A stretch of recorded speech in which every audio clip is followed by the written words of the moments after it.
오늘은 여러분께서 참 잘 아시는 이 말씀의 내용입니다. 하나님의 사람 엘리야가 드디어 바알 선지자 450명과 영적 대결, 영적 전쟁을 치르게 됩니다. 이제 앞으로 살펴보면 잘 아시겠지만 이 영적 전쟁은 우상과의 전쟁, 거짓 신과의 전쟁이라고 말할 수 있습니다. 24절을 보시면 각자가 믿는 신의 이름을 부르고 이에 불로 응답하는 신이 참 하나님이라는 그것을 대결하게 됩니다. 당시에 바알은 번개의 신으로 여겨졌습니다. 그리스 신화의 제우스가 뭔가를 잡고 있는데 그게 번개거든요. 번개의 신, 천둥의 신 제우스처럼 바알도 그렇게 번개를 잡은 사람이었습니다. 그래서 번개를 내릴 수 있다는 것은 불을 내릴 수 있다는 것이고, 그러니까 바알 선지자들은 이 불로 응답하는 신이 참신이라는 이 표현에 대해서 마음에 들어 했을 것입니다.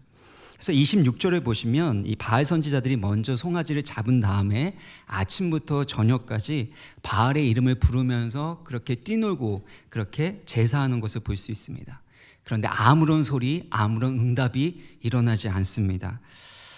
그러니까 28절에 보면은요, 그들이 춤추면서, 또 여기에는 직접적으로 표현되어 있지 않지만 음란한 행위들을 하면서, 그러면서 칼로 창으로 자기의 몸을 찌르고 베고 피 흘리면서 그렇게 제사를 하는 것을 볼 수가 있습니다. 근데 그들이 그냥 정신이 나가서 미친 그런 상황에서 한 것이 아니라 28절을 잘 보면요, 그들의 규례를 따라라고 되어 있습니다. 그러니까 바알에게 응답받기 위해서는 매우 자극적인 행동을 해야 됐고, 특별히 심지어 자해에서 피 흘리는 모습들이 보일 때까지 그런 제사를 드려야 했다라는 겁니다. 그 이유가 무엇이냐 하면 바알을 자극해서 흥분해서 본인이 원하는 것을 얻기 위한 것입니다. 이것이 우상 숭배의 특징이라고 할 수 있습니다. 신을 조종하려고 하는 것입니다.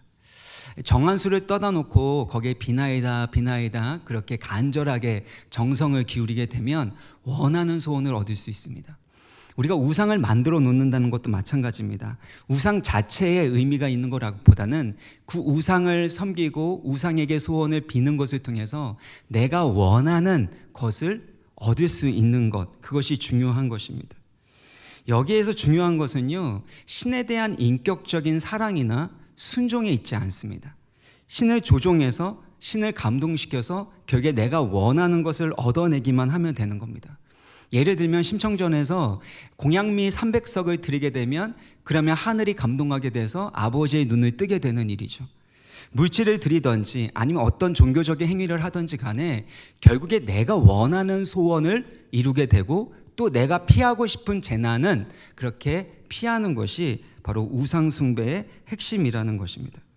결국에 내가 원하는 것을 얻으려고 하는 욕심과 탐심이 우상 숭배의 본질인 것을 우리는 알아야 합니다. 골로새서 3장 5절에 보면 무엇이 우상 숭배라고 하죠? 탐심이 우상 숭배라고 합니다. 뭔가를 세워놓고 형상을 만들어 놓고 거기에다가 지극정성을 하는 게 우상 숭배가 아니라, 우리 안에 탐심이 있다면, 하나님보다 더 사랑하는 것이 있다면, 하나님보다 더 기쁨으로 여기는 것이 있다면, 그래서 그것이 없으면 내 마음이 무너지고 절망하게 되고 더 이상 살 맛을 잃어버리게 된다면 그것이 바로 우상 숭배라고 말씀하고 있는 것입니다. 모세가 십계명을 받기 위해서 시내산에 올라가게 되거든요. 그때 이스라엘 백성들이 모세의 형이었던 아론을 충동질하게 됩니다. 그러면서 금송아지 하나를 만들어 놓고, 이 금송아지가 우리를 애굽에서 인도하여 구원해낸 신이라고 하면서 오늘 본문과 똑같이 그 우상 앞에서, 금송아지 앞에서 뛰놀고 춤추는 것을 볼 수가 있습니다. 근데 왜 이 금송아지를 만들었는가? 출애굽기 32장 8절을 보면은요, 누구를 위하여 송아지를 부어서 만들죠? 자기를 위해서입니다. 하나님이 진짜 누구이신지, 하나님의 뜻이 무엇인지 여기에는 관심이 없습니다. 지금 모세가 없으니까 본인들을 위로해 줄 수 있는, 본인들의 소원을 이루어 줄 수 있는, 본인들 안에 있는 갈망과 욕구를 채워줄 수 있는 존재가 필요한 것입니다. 그래서 그 존재를 하나를 만들어서 자기를 위하여 금송아지를 만들고, 그 금송아지 앞에서 내가 원하는 행위들을 하면서 만족과 기쁨을 누리려고 했던 것이 바로 금송아지 사건이었습니다. 자신의 욕심과 소원을 이루기 위해서 하나님보다 더 사랑하는 것이 있다면, 하나님보다 더 기쁨으로 여기고 의지하는 것이 있다면 이것이 바로 우상이라는 겁니다. 그리고 그 우상에는 항상 나라는 존재가 있는 겁니다. 우상의 핵심은 바로 나라는 것입니다. 사랑은 여러분, 여러분에게 있어서의 우상은 무엇입니까? 지난 시간에 현 시대의 바알이 무엇인지에 대해서 나눴는데 벌써 한 달 전이기 때문에 기억이 잘 안 나실 것 같아서 좀 복습을 하면은요, 물질 만능주의라고 할 수 있습니다. 돈이면 된다는 거죠. 돈을 사랑함이 일만하게 뿌리라고 했지만 여전히 우리는 돈을 좋아하고 사랑하는 마음이 있기 때문에 언제든지 돈은 우리에게 우상이 될 수 있습니다. 뿐만 아니라 바알 숭배에서는 음란한 행위들, 지저분하고 더러운 행위들을 하면서 신을 흥분시키는 일들을 합니다. 근데 그것이 인간 안에 있는 정욕, 음란한 이 정욕과 관련되어 있는 것입니다.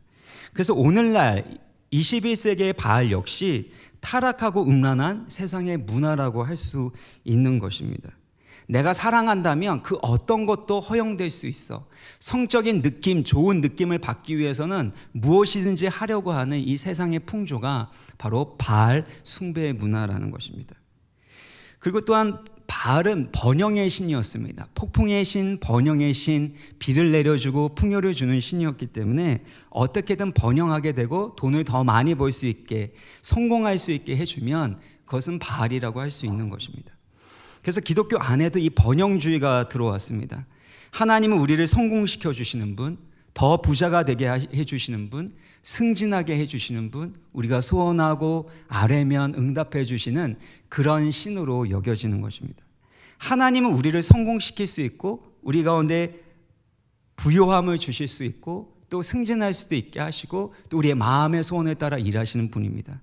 그런데 거기에 문제는 뭐냐면 십자가의 도가 없다라는 겁니다. 자기 부인이 일어나지 않습니다. 예수님의 형상을 닮아가고 사랑하고 섬기기 위해서 구하는 것이 아니라 바로 나의 욕구를 채우기 위해서 구하는 것입니다. 그래서 지성이면 감천이라는 옛말이 있는데, 지성이면 지극정성을 다하면 하늘이 감동한다라는 겁니다. 그래서 내가 원하는 것을 주게 되는 것, 이것을 우리는 신앙이라고 생각을 하는 겁니다. 그래서 지극정성, 새벽에 나와서 기도하고 금요일날 나와서 지극정성을 하면 하나님의 감동으로 해서 우리의 뜻과 소원이 이루어진다고 생각을 하는 것은 기독교 신앙이 아니라는 것입니다. 하나님은 우리를 사랑하시되 독생자 예수 그리스도를 주실 만큼 사랑하세요. 그렇기 때문에 그 아들과 함께 모든 것을 주시지 않겠느냐. 그래서 하나님 우리 가운데 가장 좋은 것을 주시기 원하시는 아버지인 줄 믿습니다. 근데 문제는 뭐냐면 우리가 하나님 아버지를 조종해서 내가 원하는 것을 얻어내려고 할 때 그것은 하나님을 금송아지로 만드는 것입니다. 그래서 기독교 신앙은 지성이면 감천이 아닙니다. 내가 지극정성을 다하며 하나님이 감동하신 그것이 아니라 하나님의 나라와 통치가 이 땅에 임하기를 기도하는 것이 바로 기독교 신앙의 핵심이고, 뜻이 하늘에서 이루어진 것 같이 이 땅 가운데 이루어지는 것, 이것이 하나님의 소원인 줄 믿습니다. 근데 우상의 특징이 있는데요, 그것은 지난 시간에도 말씀드렸는데, 첫 번째는 우상은 우리가 원하는 것을 주지 못한다라는 것입니다.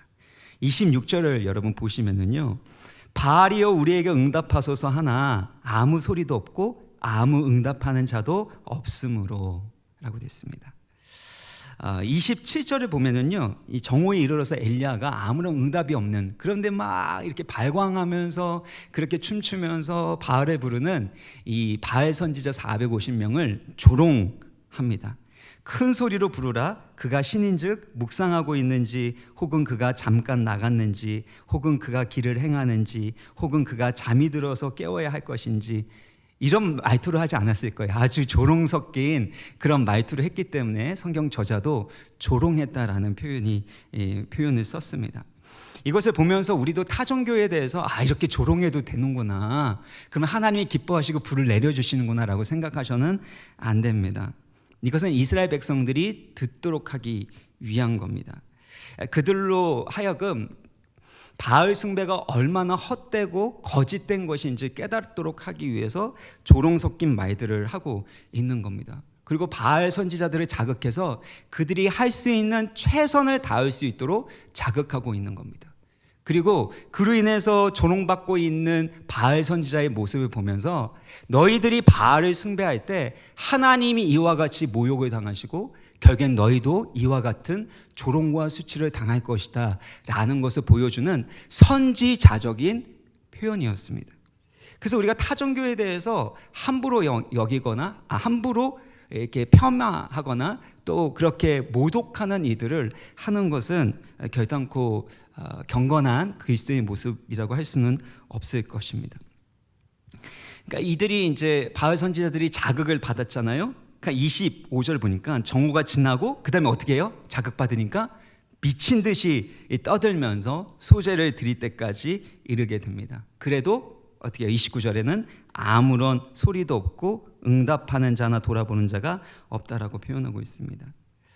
우상이라는 것은 결국에 우리가 원하는 것을 줄 수 없는 거짓신이라는 것을 계속해서 보여주는 거죠. 두 번째는요, 우상은 결국 우리를 괴롭게 하고 고통스럽게 한다는 것입니다. 28절을 보시겠어요? 같이 한번 읽어보겠습니다. 28절 시작. 이에 그들이 큰 소리로 부르고 그들의 규례를 따라 피가 흐르기까지 칼과 창으로 그들의 몸을 상하게 하더라. 바알로부터 응답을 받기 위해서 그들은 수단과 방법을 가리지 않고 몸부림치고 있는 것입니다. 심지어 칼과 창으로 그들의 몸에 상처를 내고 피가 흐르게 만들고 있습니다. 그러니까 우상을 통해서 내가 원하는 것을 얻기 위해서 심지어 자기에게 손해가 나고 상처가 나고 오히려 망가진다 할지라도 그 원하는 것을 얻으려고 한다라는 것입니다. 그러니까 얻지도 못하고 그러니까 결국엔 더 고통스럽고 괴로움을 겪게 되는 겁니다. 여러분에게 사랑하는 사람이 우상이 될 때가 있습니다. 이 사람 때문에 너무나도 행복하고 이 사람이 옆에 있기 때문에 삶의 의미가 있다라고 느껴질 때가 있습니다. 우리 자녀일 때도 있고 우리 배우자일 때도 있고 남자친구 여자친구일 때도 있습니다. 그런데 그 사람이 우상이 되는 순간 더 외로워지고 불안해지는 것을 경험하게 됩니다. 그 사랑하는 사람의 말과 행동으로 인해서 이전에 느꼈었던 행복만큼이나 더 큰 상처와 불행을 경험할 때가 있는 것입니다. 그것이 사랑하는 사람이 우상이 되었을 때의 모습입니다. 돈도 마찬가지입니다. 돈은 나쁜 것이 아닙니다. 그러나 돈은 바알이고 우상이 될 수 있습니다. 돈을 사랑함이 일만 악의 뿌리이기 때문에 결국에 그로 인해서 해로운 욕심에 빠지게 되고 파멸의 길에 가게 된다라고 성경은 말씀하고 있습니다. 그래서 돈 때문에 결국엔 관계가 깨지게 되고 결국에는 돈을 통해서 얻을 수 있는 것보다 더 큰 고통과 손해를 경험하게 되는 것을 우리는 주위에서 보게 됩니다.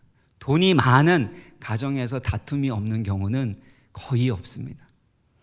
더 많은 돈을 가지면 가질수록 유산을 물려줄 것이 많으면 많을수록 법정에서 싸우는 일들이 참 많아지는 것을 우리는 보게 된다라는 것입니다. 결국엔 우상은 나쁜 것이 아니라 좋은 것이지만 우리가 원하는 것을 주지 못할 뿐만 아니라 우리 가운데 더 큰 고통과 괴로움을 준다는 것입니다. 또 예를 들면은요, 미술을 전공하는 학생이 있었습니다. 좋은 대학교를 가서 거기에서 교수에게도 인정받는 학생이었습니다. 제자훈련 관련해서 제가 상담을 하게 됐는데 그 학생이 그러더라고요. 본인이 곧 있으면 이 미술 작품을 그렇게 그려서 이제 제출해야 되는데 두려워진다는 거예요. 그동안에 본인이 1학년부터 3학년 이제 4학년이었는데 그때까지 했었던 방법이 뭐냐면 예술적인 그런 창의력, 창조력이 생기기 위해서는 영감을 얻기 위해서는 어둡고 우울한 감정 속으로 깊이 들어갔다라는 겁니다. 이 어둡고 우울한 감정 속에 깊이 들어가다 보면 갑자기 예술적인 영감이 떠오르게 되고 그것을 그림으로 표현하게 됐을 때 그때 교수로부터 칭찬받게 되는 것들을 계속해서 반복해서 경험했다는 겁니다. 근데 좋은 결과는 얻지만 본인의 영혼이 상하고 본인의 마음이 상하는 것을 어떻게 할 수가 없대요. 하나님과의 관계도 멀어지게 되고 우울한 가운데 한동안 아무것도 할 수 없는 상황에 이르게 된다라는 겁니다. 왜 그 학생은 이 우울한 감정, 어둠 가운데 깊이 빠져 들어가게 될까요? 예술적 감수성을 가지고 좋은 작품을 만드는 것이 그 학생에게 있어서는 우상이기 때문이라는 겁니다. 사랑하는 여러분, 여러분은 무엇 때문에 기쁘고 또 무엇 때문에 우울하십니까? 여러분 무엇 때문에 불안하고 두려우십니까? 여러분 어떤 상황에서 분노하고 어떤 상황에서 절망합니까? 이 모든 것들은 사실 여러분의 우상이 무엇인지, 여러분의 우상이 무엇인지를 보여주는 그림자와 같습니다. 학벌, 학력, 곧 있으면 이제 시험을 보게 되는데요. 시험을 보는 수험생이나 학부모나 시험 결과 때문에 마음 가운데 큰 절망을 경험하게 된다면, 입시 때문에 천국과 기쁨을 오고 가게 된다면 학벌이 그 사람에게는, 그 부모에게는 우상이 되는 겁니다. 누군가가 나를 어떻게 평가하는가, 나에 대해서 어떤 말을 하는가가 내 인생 가운데서 가장 중요한 것이 된다면 다른 사람의 평가, 인정이 우상이라는 겁니다. 심지어 교회의 사역 자체가 우상이 되면요, 목회자인 저도 우울해지고 두려움과 절망에 빠질 수밖에 없는 것입니다. 결국에는 그 실패와 고통을 통해서 우리가 경험하게 된 건 뭐냐면요, 깨닫게 되는 건 내가 이전에 알지 못했던 나의 우상이 무엇인지를 발견할 수 있는 것입니다.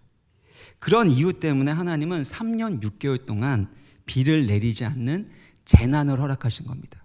그 고통 가운데서 그들이 하나님도 섬기지만 바알도 섬기고 있었던, 우상을 숭배하고 있었던 것을 드러내도록 하기 위해서 그 시련과 고난을 허락하셨다는 겁니다.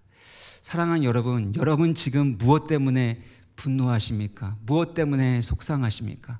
무엇 때문에 살만한 그런 이유가 생기시고 또 무엇 때문에 살고 싶지 않는 그런 마음이 생기십니까? 그것을 통해서 여러분 가운데 있는 우상을 발견하시고 그 우상을 불태워버리는 은혜가 있기를 주의 이름으로 축원합니다. 그럼 어떻게 우상을 버리고 돌이킬 수 있을까요? 오늘 세 가지 말씀드리려고 하는데요. 첫 번째는 무너진 제단을 수축하는 것입니다. 무너진 제단을 수축하는 것입니다. 이 30절을 같이 읽겠습니다. 시작. 엘리야가 모든 백성을 향하여 이르되 내게로 가까이 오라. 백성이 다 그에게 가까이 가면 이스라엘 백성들로 하여금 가까이 오라, 엘리야에게로 가까이 오라고 그렇게 요청을 합니다. 그리고 나서 무엇을 합니까? 바로 무너진 여호와의 제단을 수축합니다. 이스라엘 백성들은 이 바알 숭배에 오염되었습니다. 이스라엘 전체가 이 바알 숭배로 병들어 있었습니다. 근데 그 특징이 무엇이냐면 바로 여호와를 향한 제단이 무너져 있었다라는 것입니다. 악독한 이세벨이 했었던 두 가지가 있는데, 첫 번째는 선지자들을 잡아서 죽였습니다. 하나님의 진리의 말씀, 하나님의 복음의 말씀을 듣지 못하도록, 말씀으로부터 멀어지도록 만드는 것이 마귀의 전략입니다. 또 하나는 무엇이냐면 여호와를 향한 그 제단을 무너뜨리는 겁니다. 예배를 점점 소홀히 여기고 예배드리지 않고서도, 예배에 성공하지 않고서도 하나님의 일을 더 잘 감당하려고 하는 것입니다. 목회자로 말하면은요, 사역을 더 잘하려고 하고 설교를 더 잘하려고 하고 신방을 더 잘하려고 하면서 진정으로 하나님을 찾으시는 예배자로서 하나님 앞에 나아가지 않는 것이라고 할 수 있습니다. 교회에서 봉사하느라고 온전하게 그 시간을 하나님께 집중하고 영과 진리로 예배해야 되는데, 봉사하느라고 어느 타임에는 한눈 팔게 되고 사역하느라고 하나님께 집중하지 못하고 하나님께 예배하지 못하는 이들이 일어날 수 있다는 겁니다. 그것 또한 하나님이 기뻐하시는 것이 아닙니다. 어떤 섬김을 하든지 간에, 어떤 봉사를 하든지 간에 온전하게 한 번은 하나님 앞에 예배 드리는 그 예배의 성공이 있어야지만 나머지의 모든 사역도 하나님이 기뻐하시는 그런 사역이 되는 것입니다. 특별히 개인의 삶에 있어서 예배가 무너질 수 있고 또 가정에서 예배가 무너질 수 있습니다. 가정에서 가정 예배 드리는 것이 얼마나 힘들고 어려운 것인지 저는 어려서부터 많이 경험했습니다. 저희 부모님은 억지로 가정 예배를 드리도록 했고, 그 억지로 예배 드리는 과정 가운데서 또 하나의 전쟁이 일어나면서 나중에는 교회도 안 간다고 하다가 그랬다가 나중에는 뒤지게 맞기도 하고 뭐 이렇게 했는데요. 그렇게 강압적이더라도 예배의 자리를 지키는 법을 배웠지만 오늘날에 또 그렇게 할 수가 없는 것 같아요. 시대가 많이 달라졌기 때문에 신앙은 강요할 수 있는 것은 아닌 것 같습니다. 그렇지만 가정의 이 제단이 무너지고 나서는 결단코 하나님이 기뻐하시는 그런 믿음의 명문 가문을 만들어가는 것은 어렵다라는 것입니다. 마귀는 끊임없이 우리 가운데 분주함을 줍니다. 바쁘게 살게 만듭니다. 생활에 염려가 있도록 합니다. 뭔가에 취해서 살아가게 하는 것이죠. 누가복음 21장 34절 보면 방탕함과 술 취함과 생활의 염려로 너의 마음이 둔하여질 것이다 라고 말씀합니다. 방탕함, 여러 가지 시간이나 이런 부분에 있어서 내가 주인 돼서 내 마음대로 쓰는 방탕함, 뭔가에 취해서 살아가는 술 취함, 그리고 생활의 여러 가지 염려 때문에 우리가 하나님께 제단을 쌓는 이들을 멀리할 때가 있다라는 것입니다. 그렇지만 엘리야가 회복을 위해서 했었던 건 무너진 제단을 다시 쌓았다라는 겁니다. 이번 주간에 묵상했었던 본문이 이 민수기 28장인데요.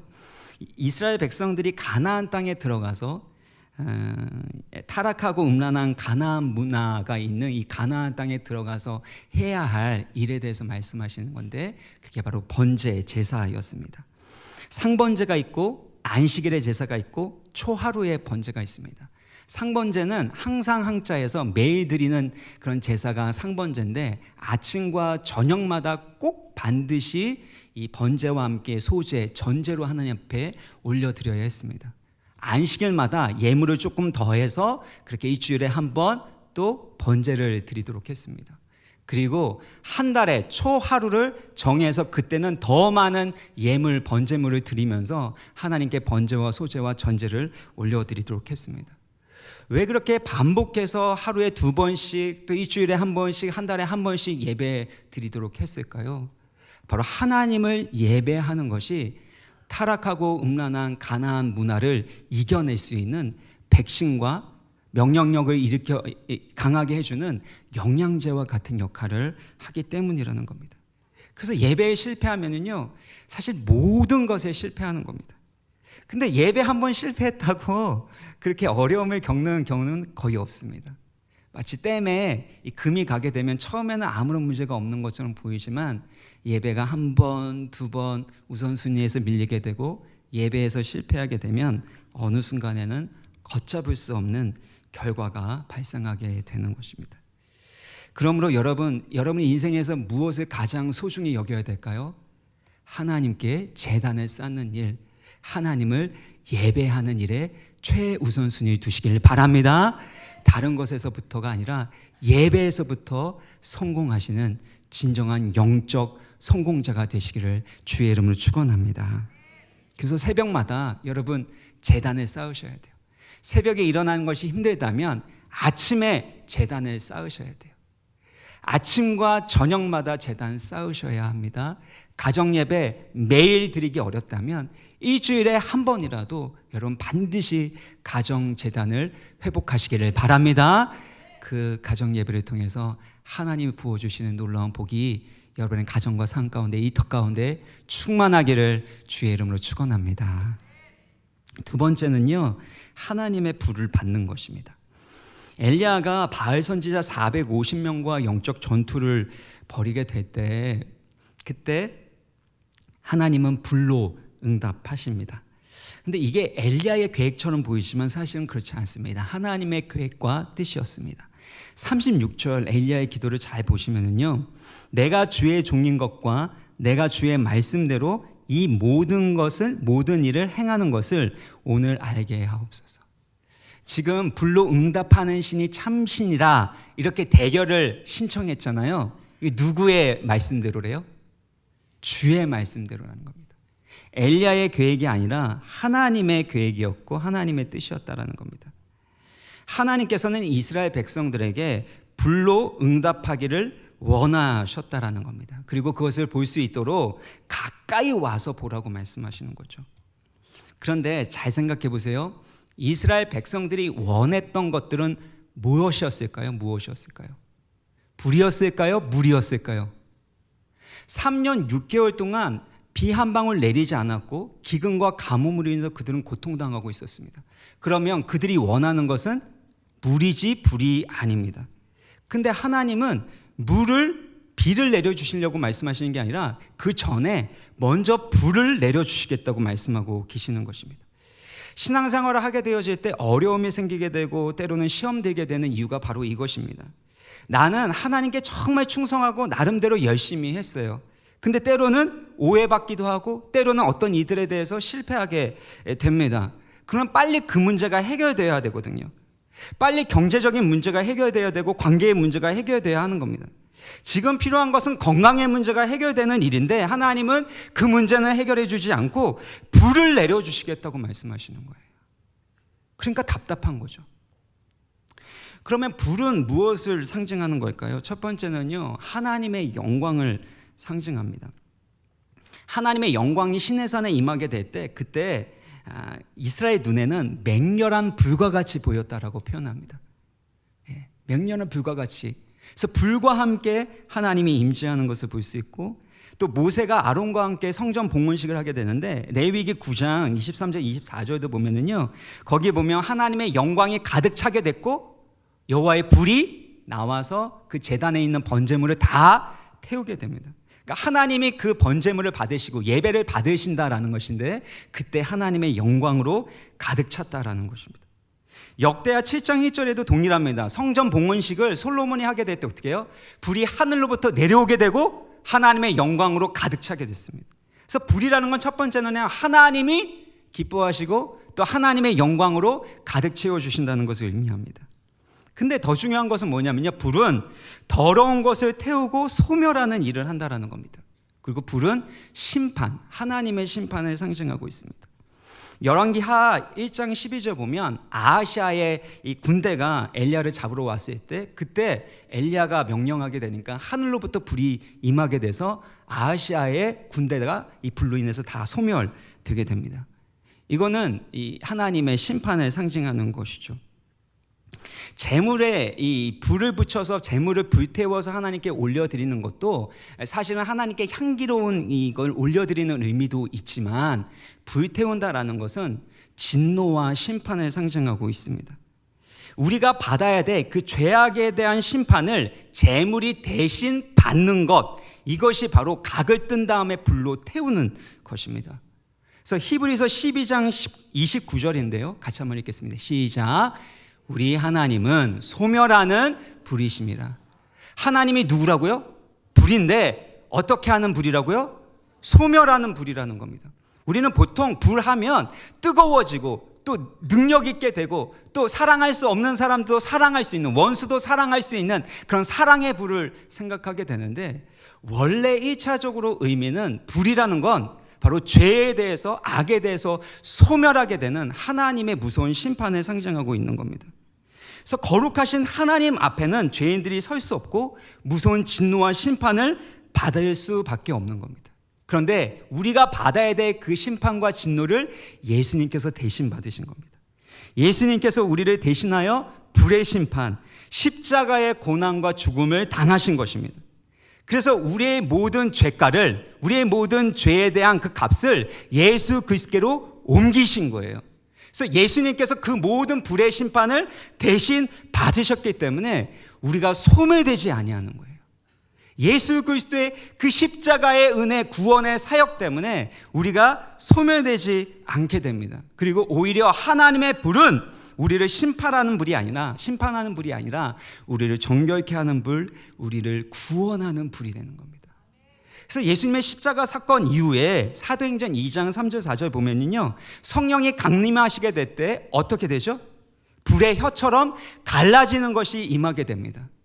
그래서 우리가 성령 충만함을 받게 될 때 그냥 단순하게 뜨거워진다, 열정이 생긴다, 이렇게 막 능력받았다, 이렇게만 생각하시면 안 되고요. 그렇게 성령의 불이 우리를 정결케 하는 불, 우리를 구원하는 불, 우리가 원수까지도 사랑할 수 있는 사랑의 불이 되는 그 모든 것은 바로 예수 그리스도의 십자가의 구속의 은혜 때문인 줄 믿으시길 바랍니다.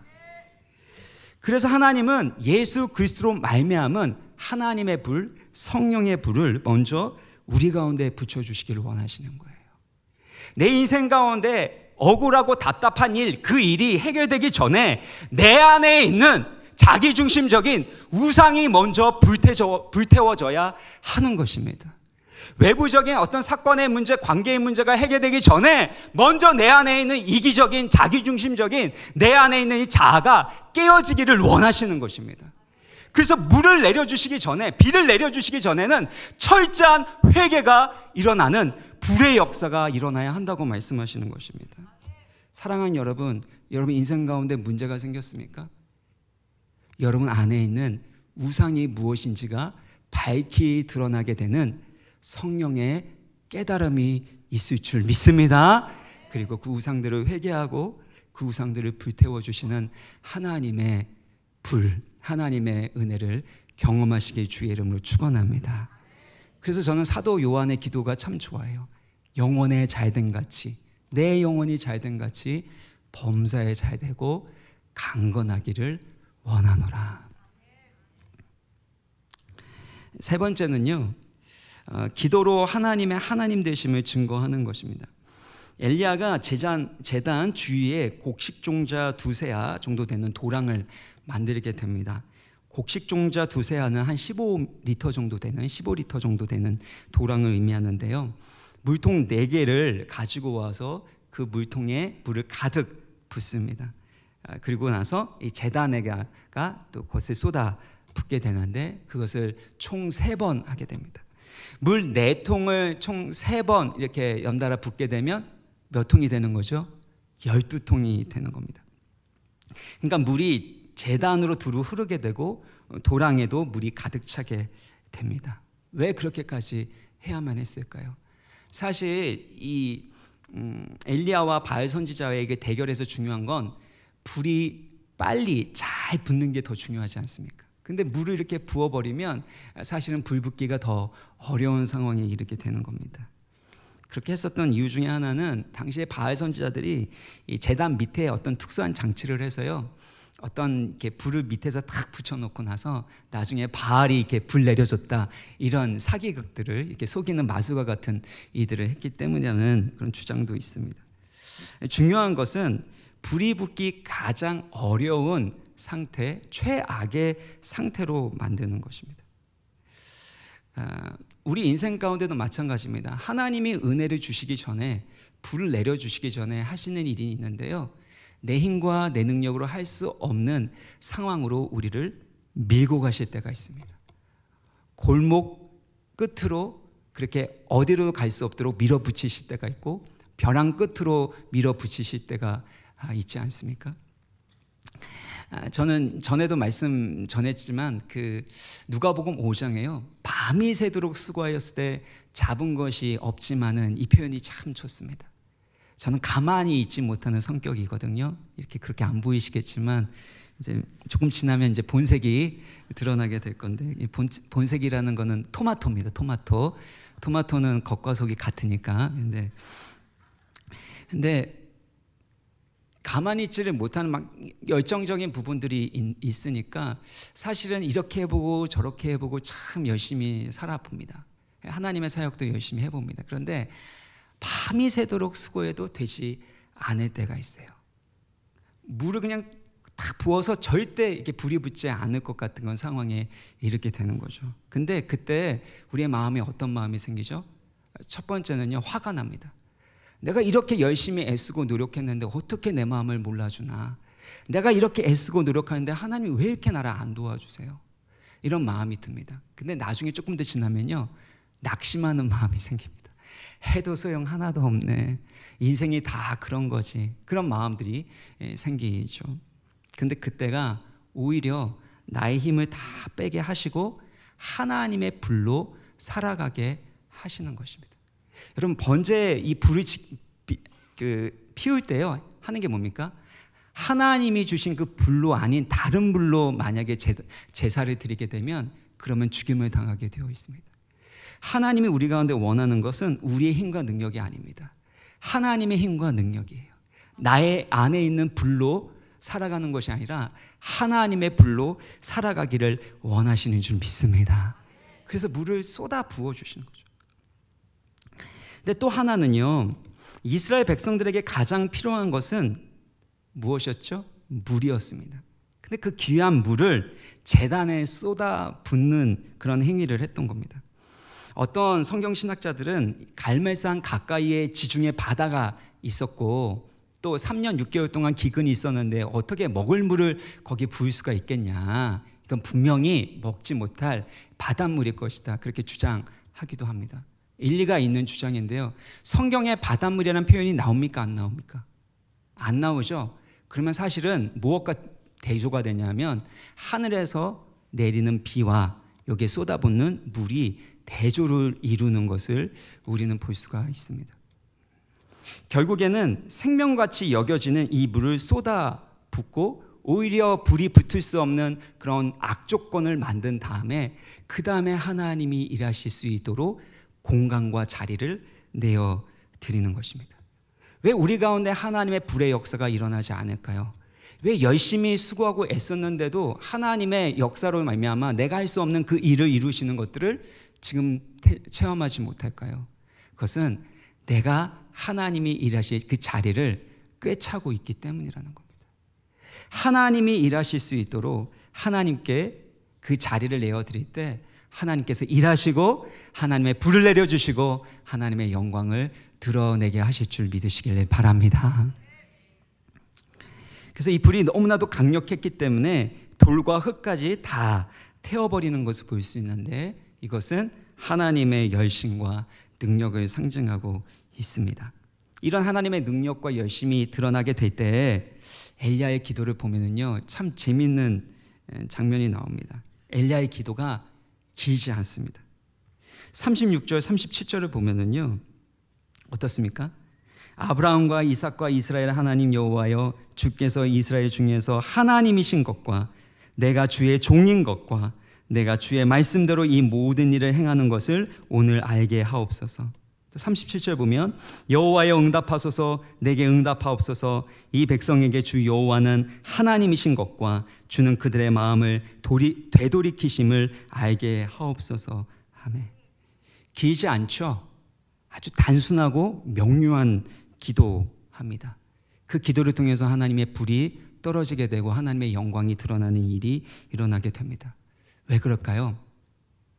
하나님의 뜻에 맞는 기도를 올려드리고 있기 때문이라는 겁니다.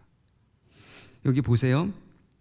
36절을 다시 보면요, 내가 주의 말씀대로 이 모든 일을 행하는 것을 오늘 알게 하옵소서. 사실 기도지만 순종의 기도입니다. 하나님의 말씀대로 내가 순종했기 때문에 하나님의 말씀대로 이루어지게 하여 주옵소서. 이게 기도의 능력이에요.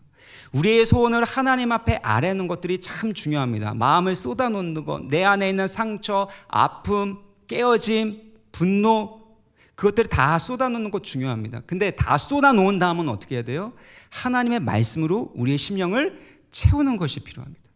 근데 하나님의 말씀을 채우려면요, 내 안에 있는 독한 마음들, 시기심, 질투심, 분노, 미워하는 마음, 욕심, 그런 우상들이 깨어져 버려야 된다고요. 근데 그렇게 하려면 주님 앞에 쏟아놓고 회개하는 작업이 일어나야 합니다. 그렇게 회개하는 과정 가운데 마음이 비어지면 그러면 하나님의 말씀이 우리 가운데 임하게 되고 그 말씀을 붙잡고 기도하고 그 말씀대로 순종하게 되어질 때 아주 짧은 기도라도 하나님의 놀라운 응답의 역사를 경험할 수 있는 것입니다. 사랑하는 여러분, 응답의 비결은 얼마나 오래 기도하는가에 달려있는 것이 아니라 바로 하나님의 뜻에 맞는 기도를 하는가, 하나님의 뜻대로 순종하면서 기도하고 있는가가 중요하다는 겁니다. 엘리야가 얼마만큼 기도했습니까? 아주 짧게 기도한 것처럼 보이죠? 여기 보면 근데 사실은 3년 6개월 동안 계속해서 하나님의 뜻을 구하고 하나님의 말씀대로 순종하는 삶을 훈련했던 것입니다. 사랑하는 여러분, 때로는 더디 응답받는 것처럼 느껴질지라도 하나님 말씀대로 계속해서 순종하고 그 하나님의 뜻을 구하게 되면 어느 순간에 하나님의 때에는 반드시 그 하나님의 약속이, 하나님의 말씀이 우리의 삶 가운데 이루어지게 되는 것입니다. 그래서 기도의 능력은요, 미사오고에 있지 않습니다. 하나님의 말씀 붙들고 그 말씀대로 순종하는 마음의 자세로 기도할 때 하나님 반드시 선하게 응답하여 주실 줄 믿으시길 바랍니다. 말씀을 마무리 짓겠습니다. 우리 인생 가운데는 내 힘과 능력으로 할 수 없는 그런 상황에 이를 때가 있습니다. 우리는 물이 필요한데 하나님 물은 안 주시고 불 내려주시겠다고 말씀하실 때가 있습니다. 그때 나의 마음을 비워야 합니다. 나의 욕심을 내려놔야 합니다. 내 안에 있는 우상이 무엇인지가 밝히 드러나게 될 때 때로는 수치스러울 수 있습니다. 때로는 분노가 일어날 수 있고 낙심이 생길 수가 있습니다. 그러나 그 모든 과정이 여러분을 치유하시고 건강케 하고 다시금 회복시키는 은혜의 수단이 될 줄 믿으시기를 바랍니다.